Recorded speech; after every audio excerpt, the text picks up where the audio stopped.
This is your News Now Sports.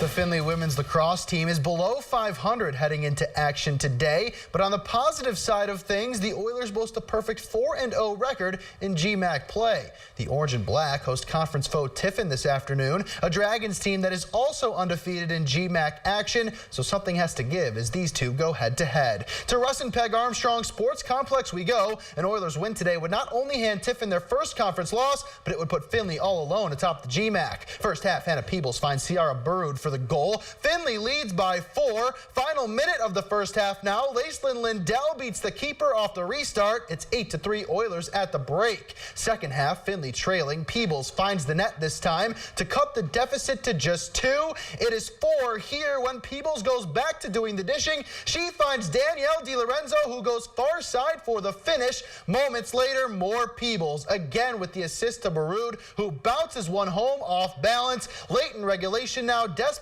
time for the Oilers. Kendra Lindell bounces one past the goalie herself to make it a 1-goal game, but the Oilers can't complete the comeback as Tiffin hands Findlay their first league loss with a 13-12 win. From the lacrosse field to the links, third round of the RBC Heritage this afternoon. We begin at 15. Ian Poulter has this for birdie, and it is true. A third round 67 for him. He climbs up to a tie for second at 9 under par. At the 8th, your leader after 2 rounds is Shane Lowry. His third shot from the rough, and it is a beauty. Within a foot of the cup, he would tap this in for par. Then at the 9th, Lowry has this for birdie, and he makes no mistake. A third round 71 for the Irishman. He sits in second place behind this man, Dustin Johnson. Look at this at 14. A long birdie putt for DJ, and how about that as he rolls it home? A third round 68 for Johnson as he is your leader at 10 under par heading into tomorrow's final round. We need to take a break here on Your News Now Sports, but when we return, we hit the baseball diamond as the Indians host the Braves for a traditional doubleheader today with eyes on a sweep. Full highlights coming up next.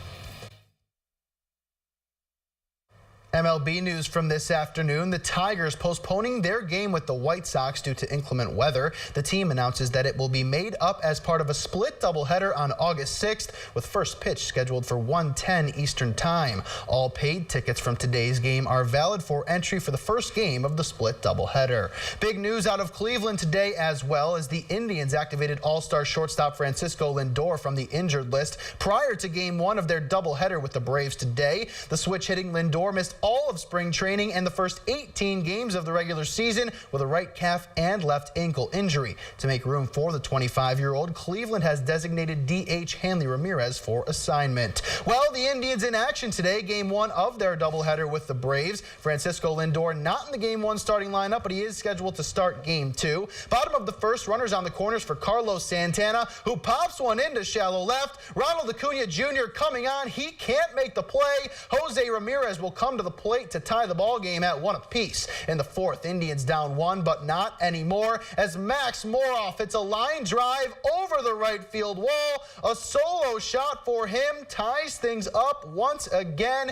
In the 5th, it's Leonis Martin flaring one into shallow center. That will get down. Another run scores. The throw comes to third. Moroff beats it out on to second, but Martin slides in safely as well. The bats come to life for the Indians in this one as Cleveland takes game 1 8-4. We jump right into game 2. The Indians have eyes on the sweep. Francisco Lindor bats leadoff for the first time this season. Bottom 1, Carlos Gonzalez beats the shift as he lines one into right field. Jose Ramirez scores as the RBI base hit puts Cleveland up by 2. Bottom 2 now. The Indians break it open. Base is juice for Ramirez at the dish. He slaps one back up the middle. That plates Mike Freeman and Francisco Lindor. It's 4-0 Cleveland. Later in the inning, they are loaded for Jake Bowers, but not anymore as he rips one up the alley. 2 more runs come around to score as the Indians are on the verge of completing the sweep as they lead 7-3 in the top of the 9th.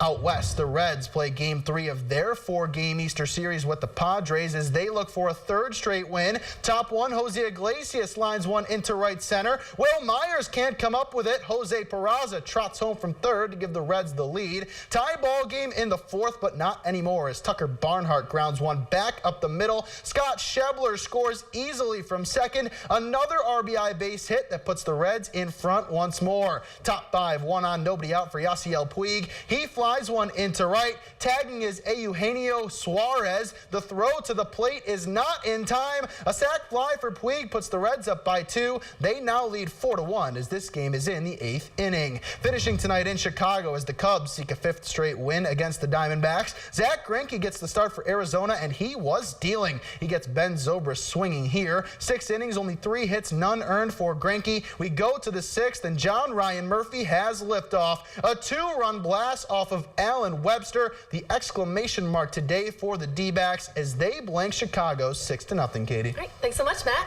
We'll wrap things up after the break.